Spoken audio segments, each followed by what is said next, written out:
Assalamualaikum warahmatullahi wabarakatuh. Selamat pagi Bapak Dedi Ari Aswar, Magister Pendidikan, Master of Letters, dan kawan-kawan sekalian.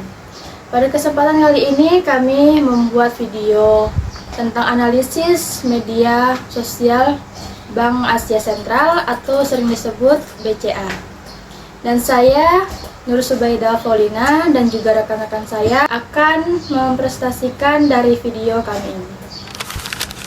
Baik, materi pertama yang akan kami sampaikan yaitu tentang penggunaan bahasa baku dalam media sosial Bank BCA Sentral. Yang kedua, penggunaan bahasa monolingual, duilingual, dan juga multilingual. Yang ketiga yaitu tentang kalimat imperatif, dan yang keempat adalah tentang tindak direktif.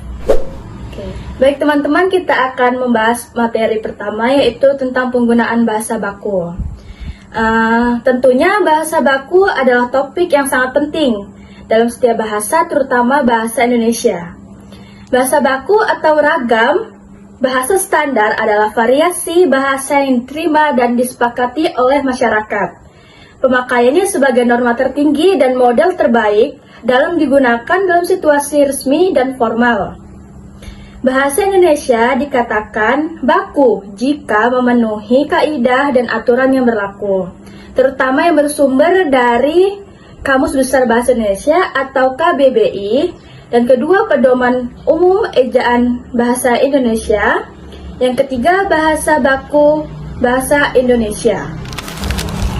Ya, langsung saja masuk ke dalam analisis kami yaitu bahasa gaul BCA. Kami mengambil dari media sosialnya Instagram, Facebook, dan juga TikTok. Menganalisis bahasa baku dan tidak baku melibatkan perbandingan ciri-ciri seperti kaidah, penulisan ejaan, dan penggunaan dalam konteks formal atau informal. Menggunakan kata baku juga dapat melestarikan penggunaan bahasa Indonesia dengan baik dan benar, serta dapat mempersatukan bangsa dengan satu bahasa.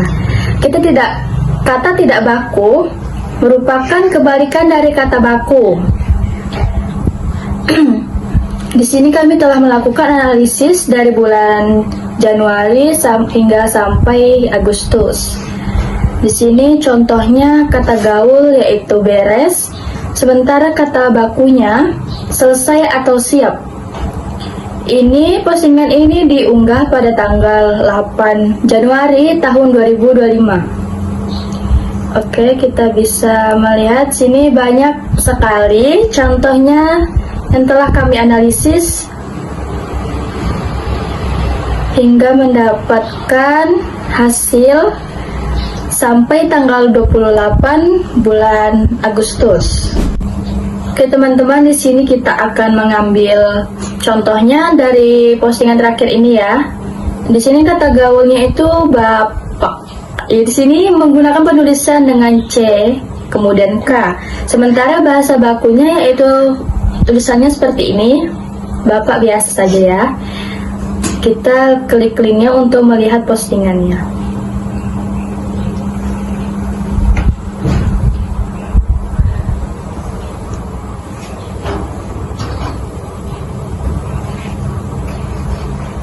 Oke, terlihat di sini dalam postingan TikTok BCA. Penulisan kata bapaknya salah ya teman-teman. Seharusnya tidak menggunakan huruf C. Baik, di materi selanjutnya kita akan membahas tentang monolingual, duilingual, dan juga multilingual. Apa sih makna dari ketiga bahasa tersebut? Kalau monolingual adalah kemampuan seseorang yang hanya mampu berbicara menggunakan satu bahasa saja. Misalnya menggunakan bahasa Indonesia saja, Inggris, ataupun bahasa yang lainnya. Yang kedua yaitu dilingual. Apa itu dilingual? Yaitu kemampuan seseorang berbicara menggunakan dua bahasa, seperti Indonesia dengan Inggris, Inggris dengan Indonesia, atau yang lainnya. Sementara multilingual adalah kemampuan berbahasa 3 bahasa atau lebih yang dapat dilakukan oleh seseorang. kita masuk pada contoh yang pertama, yaitu media sosial BCA menggunakan bahasa monolingual, yaitu menggunakan bahasa Indonesia saja. Pada contohnya pada tanggal 22 Maret 2025. Di sini kalimatnya, selamat Hari Air Sedunia. Mari kita bijak dalam menggunakan air bersih demi kelangsungan hidup yang lebih baik. Di sini sudah terlihat jelas bahwa hanya menggunakan bahasa Indonesia saja. Ada beberapa contoh seperti dari bulan April, bulan Mei, juga bulan Agustus. Selanjutnya kita masuk ke bilingual. Kita ambil di sini menggunakan bahasa Indonesia dan juga Inggris. Di sini pada tanggal 1 Januari pada postingan Instagram BCA terdapat kalimat login dengan QRMSMO. Di sini login merupakan bahasa Inggris, sementara dengan dan mo itu menggunakan bahasa Indonesia. Sudah terlihat jelas bahwa menggunakan dua bahasa. Di sini juga banyak contohnya dari mulai bulan Januari bilingual dan juga hingga bulan Agustus bilingual ada semua. Sementara untuk postingan BCA yang multilingual tidak ada yang menggunakan 3 bahasa. Kebanyakan memang menggunakan 2 bahasa, yaitu Inggris dan juga Indonesia. Jadi itulah yang pada pembahasan bahasa monolingual, bilingual, dan juga multilingual. Sementara yang banyak digunakan yaitu bahasa duolingual dengan menggunakan bahasa Indonesia dan juga Inggris saja. Sementara untuk monolingual, bahasa Indonesia saja atau Inggris saja, bahkan 3 bahasa itu sangat sedikit dan mungkin tidak ada. Baik, di sini akan masuk ke dalam materi analisis kalimat imperatif ya, masih sama dari media sosialnya Bank BCA. Yang pertama, kalimat imperatif larangan itu dibagi menjadi beberapa jenis. Yang pertama yaitu berfungsi untuk menyatakan perintah, permintaan dan ajakan, harapan, larangan atau bujukan agar mitra, tutur, atau orang yang diajak bicara melakukan sesuatu perbuatan sesuai dengan kehendak penutur. Oke, di sini di bagian kalimat imperatif larangan pada tanggal 2 Agustus, di situ terdapat kata-kata "Eits, jangan buru-buru". Itu merupakan kalimat imperatif larangan atau melarang seseorang itu jangan melakukan hal yang terburu-buru. Kemudian selanjutnya banyak ya ini contohnya teman-teman. Pada tanggal 23 Januari juga ada, tanggal 25 Januari, 3 Februari, dan juga 17 Februari, dan seterusnya.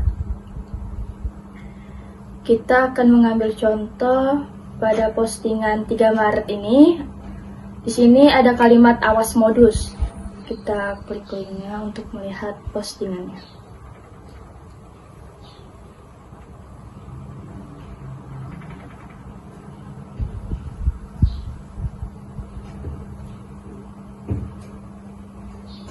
Nah, di sini terlihat jelas ya teman-teman.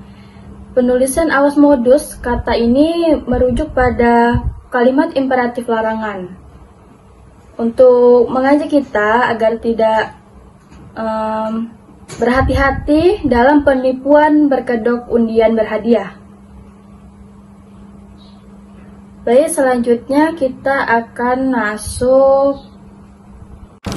Oke, yang kedua yaitu kalimat imperatif ajakan.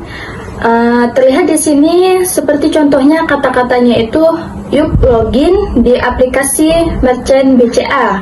Ini diposting pada tanggal 2 Januari 2025. Di sini imperatif ajakan sendiri yaitu mengajak seseorang untuk melakukan atau yang diinginkan dari pengajak tersebut. Di sini juga banyak contohnya. Seperti tanggal 7 Mei, kata-katanya yaitu, yuk mulai sisihin pemasukanmu buat investasi. Ada juga semangat Kartini. Yuk aktivasi PIN kartu kreditmu. Kita mengambil contoh pada tanggal 2 Januari ini ya teman-teman. Kita lihat postingannya.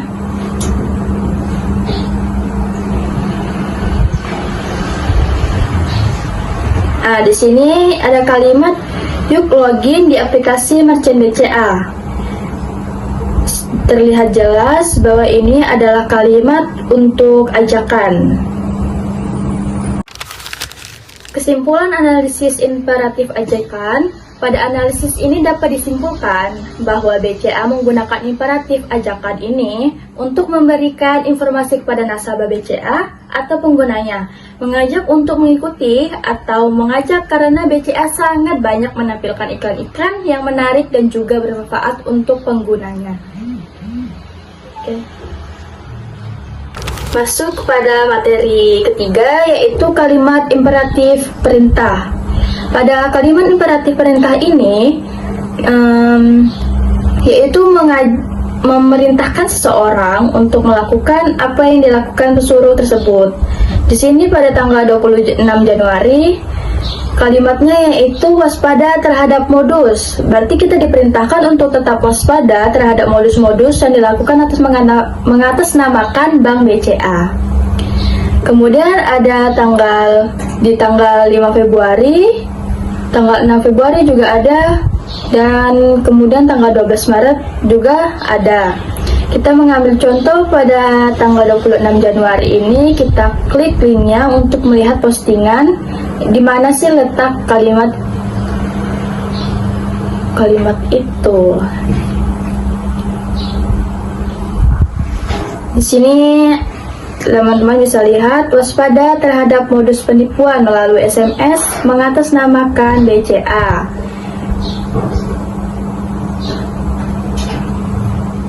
Begitu ya teman-teman. Baik teman-teman, selanjutnya kita akan membahas kesimpulan dari analisis imperatif perintah. Pada analisis ini dapat disimpulkan bahwa BCA menggunakan imperatif perintah ini untuk memberi peringatan dan kemudian memerintahkan atau memberi arahan kepada nasabah. Sepertinya pada contoh pengumuman yang disampaikan di media sosial BCA pada tanggal 6 Januari yang berisi pengumuman bagi seluruh nasabah bisnis organisasi BCA, makin banyak poin, makin besar kesempatan mendapatkan hadiah gebyar badan usaha khusus di bulan Februari 2025. Ini berikut menggunakan kalimat imperatif perintah, teman-teman. Oke, selanjutnya kita masuk ke materi selanjutnya, yaitu kalimat imperatif nasihat. Pada tanggal 22 April 2025, terdapat kalimat jaga rumah kita semua mulai dari langkah-langkah kecil. Itu merupakan kalimat nasihat kepada seseorang ya, teman-teman. Di sini juga banyak contohnya. Tanggal 20 Mei tahun 2025, kalimatnya kebangkitan bukan hanya sejarah bangsa, tapi juga masa depan anak muda Indonesia. Di sini juga masih ada contoh yang lainnya. Kita mengambil contoh pada link pertama. Kita lihat pada postingan Instagram BCA. Nah, di sini ada kalimat jaga rumah kita semua dari langkah-langkah kecil. Bersama-sama setiap aksi kita dapat mewujudkan bumi yang lebih hijau. Ini merupakan kalimat nasihat ya teman-teman. BCA ini memberikan nasihat kepada kita sebagai penggunanya untuk menjaga rumah kita, mulai dari langkah-langkah kecil untuk menghijaukan bumi kita ini. Oke, kesimpulan yang dapat kita ambil dari analisis imperatif nasihat ini, yaitu dapat disimpulkan bahwa BCA menggunakan imperatif nasihat ini. Dalam postingan BCA juga terdapat kalimat-kalimat nasihat yang bermanfaat dan membuka pandangan seseorang untuk melakukan hal-hal baik. Seperti contohnya pada postingan Facebook pada tanggal 31 Januari 2025 yang berisi tentang kami percaya pendidikan yang menyenangkan adalah kunci mencetak generasi berprestasi. Semoga semangat belajar ini menyebar dan berdampak positif di seluruh Indonesia. Itu merupakan contoh dari kalimat nasihat ya teman-teman. Oke teman-teman, tidak terasa kita masuki materi terakhir ya, yaitu tentang tindak direktif. Di sini saya akan menjelaskan terlebih dahulu apa itu tindak direktif ya. Tindak direktif adalah tindak tutur yang diucapkan oleh penutur atau si pembicara dengan tujuan agar mitra tutur atau si pendengar melakukan suatu tindakan untuk melaksanakan suatu perbuatan sesuai dengan keinginan penutur. Intinya, tindak direktif berupaya untuk mengarahkan atau memerintahkan perilaku mitra tutur. Tindak direktif menunjukkan adanya keinginan, kemauan, dan penutur untuk memengaruhi perbuatan orang lain. Tindak direktif dapat dibagi menjadi beberapa jenis berdasarkan intensi atau maksud atau nuansa kehendak yang diungkapkan oleh penutur. Yang pertama ada tindak tutur, perintah atau ordering atau commanding. Yang kedua ada tindak tutur permintaan atau requesting. Yang ketiga ada tindak tutur nasihat, saran atau advising suggestion. Yang keempat adalah tindak tutur ajakan atau inviting. Yang kelima ada tindak tutur larangan, forbidding atau prohibiting. Yang keenam ada tindak tutur desakan, bujukan atau insisting atau urging.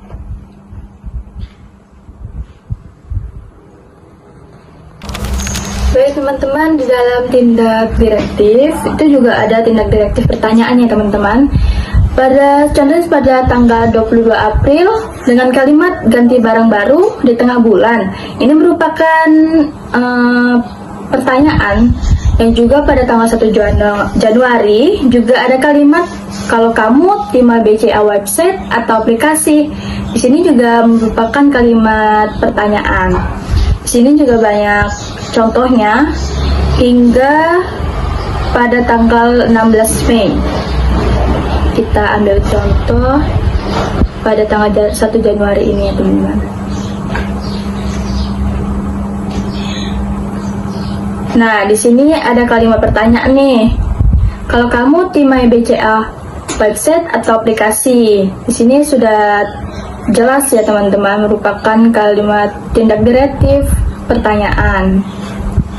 Dan kemudian hal yang bisa kita tafsirkan atau analisis dari direktif pertanyaan ini berdasarkan analisis yang kami lakukan. BCA lebih banyak menggunakan kalimat pertanyaan karena banyak nasabah-nasabah yang mungkin kurang paham akan tata cara penggunaan BCA atau seperti ingin meloginkan akun untuk menggunakan aplikasinya dan yang kemudian untuk memberikan pemahaman kepada nasabah. Contohnya pada postingan Facebook tanggal 4 Juni 2025. Udah tahu download My BCA? Lanjut registrasi BCA ID kamu dulu ya. Ikuti step by stepnya aja dari video di atas biar bisa dengan mudah akses layanan finansial dan non finansial di My BCA. Itu menggunakan kalimat pertanyaan, kemudian BCA itu memberikan jawaban kepada nasabah agar tidak bingung tentunya. Baik, sekian materi yang dapat kami sampaikan. Berikut adalah hasil analisis kelompok 5 bahwa penulisan serta penggunaan bahasa pada platform BCA ini kebanyakan menggunakan bahasa yang baik dan sudah benar ya. Tetapi juga ada beberapa postingan yang masih menggunakan dalam gaya bahasa dan penulisannya kurang tepat. Namun menurut kami, menggunakan bahasa yang seperti itu adalah karena ingin menarik minat anak zaman sekarang atau lebih sering disebut Gen Z. Maka dengan cara seperti itu bisa membuat dan orang yang melihatnya lebih suka daripada dengan model bahasa yang kaku dan juga formal.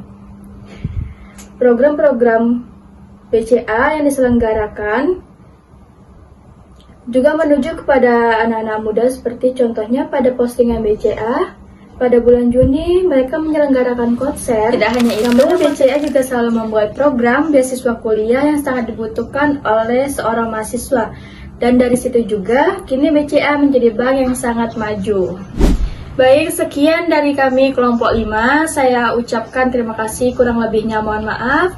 Wassalamualaikum warahmatullahi wabarakatuh.